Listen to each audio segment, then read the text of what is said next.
Dan untuk membahas lebih dalam terkait dengan instrumen investasi apa yang bisa dicermati di tengah sentimen pemilu dan era suku bunga tinggi, sudah bergabung bersama kami Bapak Hanif Mantik, Presiden Direktur Star Asset Management. Selamat siang Pak Hanif, apa kabar hari ini? Baik, selamat siang Mbak Uja.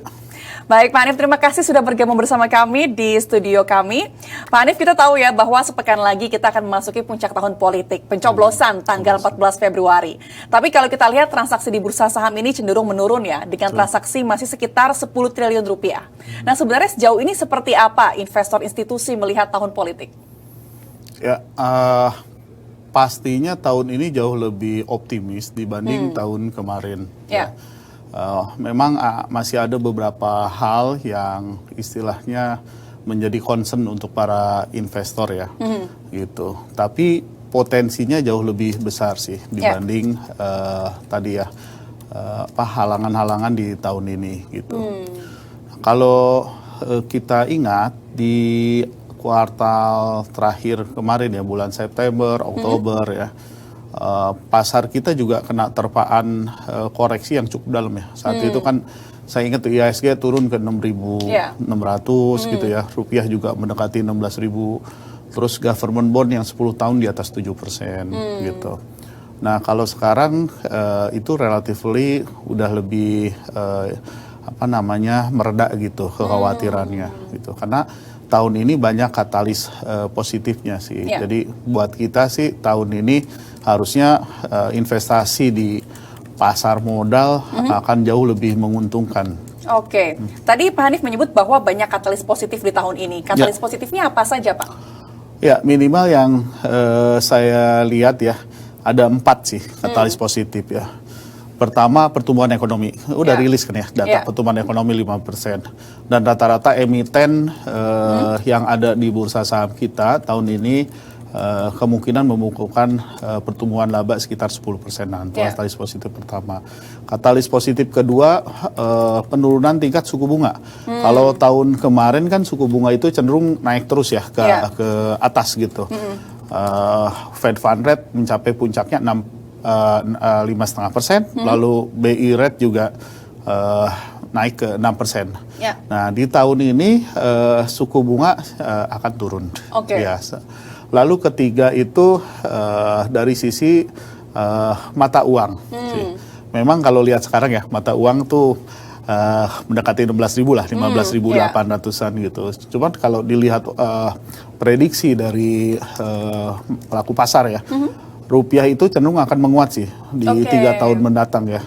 Bahkan ekspektasinya bisa menguat sampai ke level 14.500 ya, di bawah 15.000 setelah pemilu gitu. Nah yang keempat yang paling menarik adalah kemungkinan setelah pemilu itu kita mendapat capital inflow yang cukup signifikan. Karena memang secara Asia sekarang yang pertumbuhannya lagi kurang bagus itu di China gitu. Jadi sekarang orang investnya bahasanya Asia ex China gitu. Dan masuknya kemana? Ke Asia Selatan, ke India, dan juga ke Asia Tenggara, termasuk kita. Gitu. Kira-kira 4 katalis itu sih yang menurut saya membuat pasar modal kita akan jauh lebih menarik. Ada setidaknya 4 katalis positif di tahun ini. Tapi kalau kita berbicara jangka pendek dulu ya Pak Hanif ya, ini kan kita udah mungkin less than a week kita akan pemilu pencoblosan tanggal 14 Februari. Nah kira-kira bagaimana sentimennya jelang sepekan sebelum pemilu ini? Apakah masih katalis positif itu bisa membuat kepercayaan diri para investor? Ya,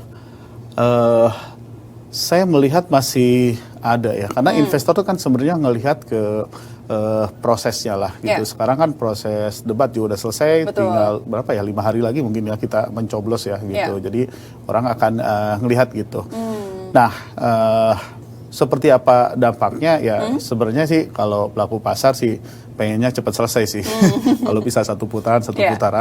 Tapi jika 2 putaran pun kita kan pernah mengalami dulu ya tahun 2004 2 putaran gitu. Jadi experience-nya ada stay sama sih. Yang mungkin pelaku pasar agak khawatir itu yang masalah isu di minggu lalu ya, hari Jumat sebelumnya deh, waktu ada isu menteri rame-rame mundur. Nah itu mungkin agak mempengaruhi sih. Tapi kan udah reda kan, udah nggak ada lagi lah. Saya rasa itu sih katalis positifnya.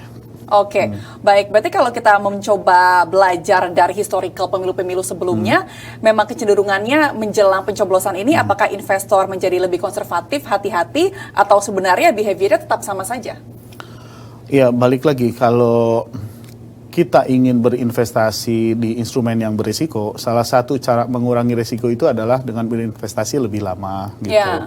Jadi orang yang tipikalnya trading ya biasanya cenderung wait and see gitu, nunggu katalis, nunggu udah naik baru masuk. Tapi saya kira kalau yang mau investasinya jangka panjang gitu ya, kita lihat pemilu untuk 5 tahun ke depan. Sebaiknya mulai ambil posisi kontrarian sih. Kalau koreksi kita bisa ambil ya, seperti sekarang ini misalnya sedang koreksi. Kenapa? Karena biasanya nih setelah pemilu memang pasar modal kita naik. Ya. Kalau dari kita sendiri sih, kita yakin sih 5 tahun ke depan IHSG akan tembus di atas 10.000 ya. Gitu. Kalau tahun ini sendiri di 8.000 lah. Di 8.000 sampai nanti akhir tahun 2024 ya Pak Hanif ya.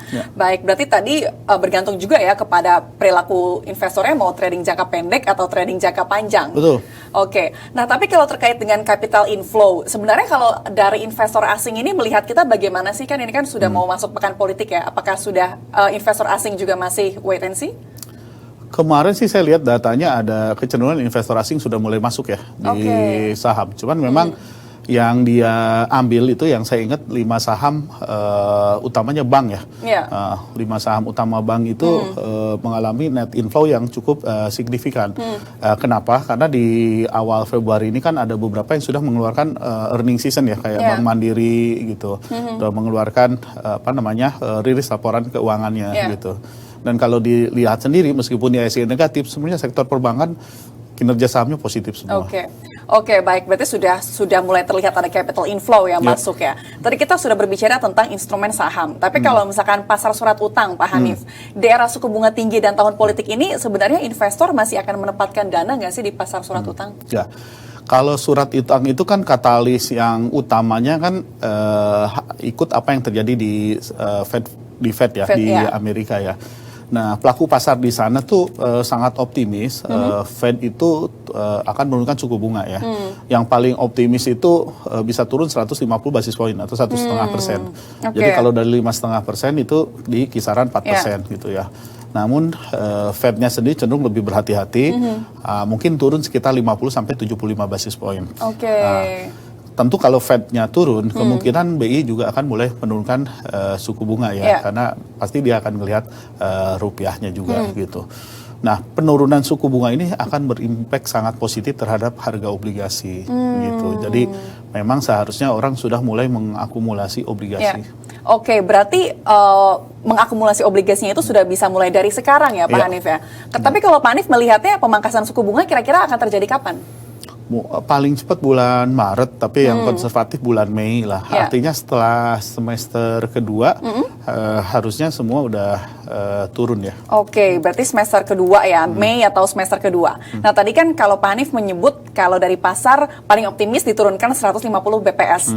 Tapi kalau dari Pak Hanif sendiri melihatnya akan dipangkas 1 kali, 2 kali, atau justru 3 kali? Ya, kita ngelihatnya sama aja dengan konservatifnya Fed lah, 3 kali ya, 75 basis poinnya. Kalau sekali turunnya 25 basis, berarti 3 kali penurunannya. Kita berbicara lagi mungkin terkait dengan dana asing yang masuk ke SBN. Dari data BI 29 Januari sampai 1 Feb mencatat dana asing yang masuk ini mencapai 5,5 triliun rupiah. Nah, bagaimana Pak Hanif melihat data ini? Ya memang belum terlalu masif ya, 5,5 triliun, tapi itu udah menunjukkan tren yang bagus gitu ya, sudah mulai inflow gitu. Memang obligasi negara ini terutama yang jangka panjang ya, kalau turun suku bunga harganya yang akan naik paling cepat sih, dan paling tinggi juga kenaikannya. Itu kalau untuk SBN. Nah, kalau untuk obligasi korporasi, kalau menurut Pak Hanif, obligasi korporasi di tahun ini secara umum bagaimana kira-kira? Ya. Nah, kalau tahun lalu obligasi korporasi itu emisinya sedikit ya, gitu. Jadi kalau saya nggak salah datanya itu turun sampai 20% emisi obligasi korporasi. Harusnya di tahun ini meningkat gitu ya. Mungkin bisa kembali lagi angkanya. Artinya mungkin bisa tembus double digit ya pertumbuhannya untuk emisi obligasi korporasi. Oke, tapi kalau misalkan dibandingkan gitu ya obligasi korporasi atau yang pemerintah, kalau Pak Hanif melihatnya untuk investor yang memang mencari resiko yang paling rendah, sebaiknya yang paling rendah tapi tentunya dengan return yang cukup ya. Sebaiknya memilih obligasi korporasi atau justru pemerintah untuk di tahun ini? Kalau orang yang menghindari volatilitas harga gitu ya, turun naiknya harga, obligasi korporasi itu bisa dijadikan sebagai jangkar untuk investasinya, karena memang ada perbedaan yang signifikan antara obligasi korporasi sama obligasi pemerintah. Kalau obligasi korporasi, utamanya orang itu lebih income oriented atau mendapatkan kupon. Jadi kupon obligasi korporasi itu biasanya jauh lebih tinggi daripada obligasi pemerintah. Tapi kalau obligasi pemerintah, dia lebih menggunakan volatilitas harga atau harga yang naik lah ya ketika suku bunga turun. Jadi kalau orangnya lebih konservatif tuh moderat, itu cenderung akan mengambil obligasi korporasi ya, karena dia lebih stabil gitu pergerakan harganya. Berarti tergantung juga ya sebenarnya investor ini lebih behaviornya yang mana dan apa objektif dari para investor. Baik Pak Hanif, kita akan lanjut lagi, nanti kita akan membahas terkait dengan pertumbuhan ekonomi Indonesia setelah data BPS rilis, namun usai jeda. Pemirsa Investor Market Today akan kembali usai jeda, tetaplah bersama kami.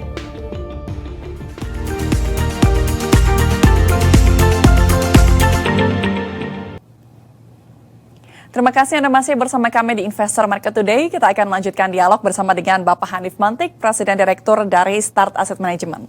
Ya Pak Hanif, tadi kita membahas sedikit ya terkait dengan obligasi korporasi dan juga obligasi pemerintah.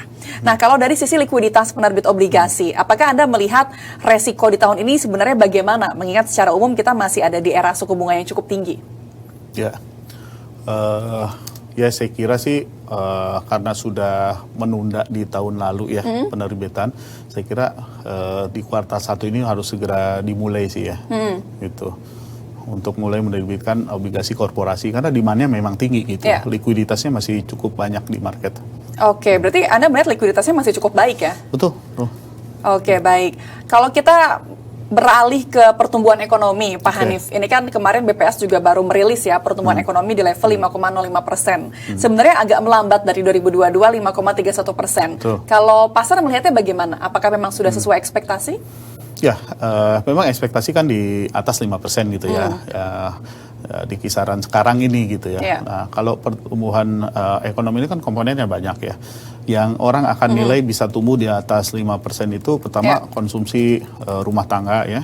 Lalu kemudian belanja pemerintah, lalu kemudian mungkin kenaikan dari investasi direct investasi ya. Itu penurunannya mungkin lebih ke ekspor ya, karena harga komoditas kita yang turun gitu ya. Baik. Berarti masih di ekspektasi para pasar ya. Tapi kalau kita melihat negara lain, Pak Hanif, ini kan hampir semua negara juga sudah merilis PDB-nya ya. Apakah memang kebijakan moneter yang ketat selama ini itu tidak terlalu berdampak karena ternyata PDB-nya juga masih cukup baik? Iya, kembali lagi. Kalau kita lihat ya, kayak misalnya BI rate nih, sekarang kan di kisaran 6%. BI rate itu kan orang akan ngelihat misalnya kayak deposito ya, berapa sih depositonya gitu. Kalau dulu misalnya BI rate 6% tuh deposito rata-rata di atas BI rate, bisa 7% gitu. Kalau sekarang tuh malah kebalik, BI rate-nya 6%, deposito di 5%-an gitu. Jadi 2 tahun terakhir ini saya lihat sih deposito kita di bawah BI rate gitu. Artinya kalau di level perbankan itu kan tidak menunjukkan likuiditas yang ketat gitu. Bahkan kalau kita lihat pertumbuhan kredit ya, tahun lalu kan target Bank Indonesia tuh 9-11% gitu ya, tumbuh double digit lah di kisaran 10%. Kalau lihat tahun ini target pertumbuhan kredit dari Bank Indonesia, mereka mentargetkan naik 1%, jadi antara 10-12% gitu. Nah ini menunjukkan bahwa itu tidak jadi isu gitu. Tapi kalau di tahun 2024 sendiri, menurut Anda apakah cukup sulit atau sebenarnya cukup bisa Indonesia mempertahankan PDB di growth 5%? Saya kira akan sangat bisa ya mempertahankan. Ya balik lagi, salah satu komponen yang utama juga ada di tahun ini ya, di government spending sih. Dan untuk di tahun 2024 Anda melihat bagaimana proyeksi dari government spending-nya? Ya, seperti menjelang pemilu ya, biasanya government spending cukup banyak gitu. Oke, tapi apakah sudah terasa impact dari belanja pemerintah ini, Pak Hanif? Kalau ngelihat pertumbuhan di sektor real ya, yang akan nanti kelihatan itu di retail sih, di sektor retail ya. Harusnya retail bisa tumbuh dengan baik sih. Oke, berarti dengan adanya belanja pemerintah yang cukup banyak, ini juga justru nanti akan berdampak ya pada retail dan juga pada konsumsi rumah tangga tentunya. Betul. Oke, kalau kita beralih ke rencana dari Bursa Efek Indonesia sendiri terkait dengan perubahan konstituen LQ45, Pak Hanif, ini kan ada rencana bahwa akan dikocok ulang secara 3 bulanan. Nah, kalau Anda melihatnya terhadap rebalancing para manajer investasi bagaimana? Ya, saya cenderung bilang bahwa indeks acuan itu jangan terlalu cepat berubah sih. Jadi saya cenderung mengambil ke yang lama, yang tiap 6 bulan sekali. Karena kalau tiap 3 bulan sekali itu agak susah diikuti oleh para pelaku pasar lah ya. Oke, berarti dengan adanya rencana 3 bulan ini justru malah membuat volatilitas semakin tinggi begitu ya? Betul. Oke, tapi kalau untuk LQ45 yang sekarang, Pak Hanif melihatnya kemarin kan sempat ada juga beberapa isu ya bahwa mungkin ada beberapa emiten yang dipertanyakan kenapa bisa masuk LQ45. Nah, memang kalau dari kacamata Pak Hanif, apakah memang kriterianya ini yang harus diubah atau mungkin bursa ini harus lebih transparan dalam membuka kriterianya? Ya, saya kira Bursa Efek Indonesia sudah menerapkan pembobotan yang menurut saya sudah oke ya. Kalau dulu tuh hanya market kapitalisasi saja. Kalau sekarang itu dikalikan dengan free float ya, dengan jumlah saham yang beredar. Nah, kalau kita lihat biasanya tuh orang mudah turun naiknya lebih cenderung tinggi jika free floatnya atau jumlah saham beredarnya tipis gitu. Gitu. Makanya kan ada wacana bursa bahwa mungkin minimum either 10% atau 15% ya free float minimum gitu. Itu untuk mencegah hal tersebut sih gitu.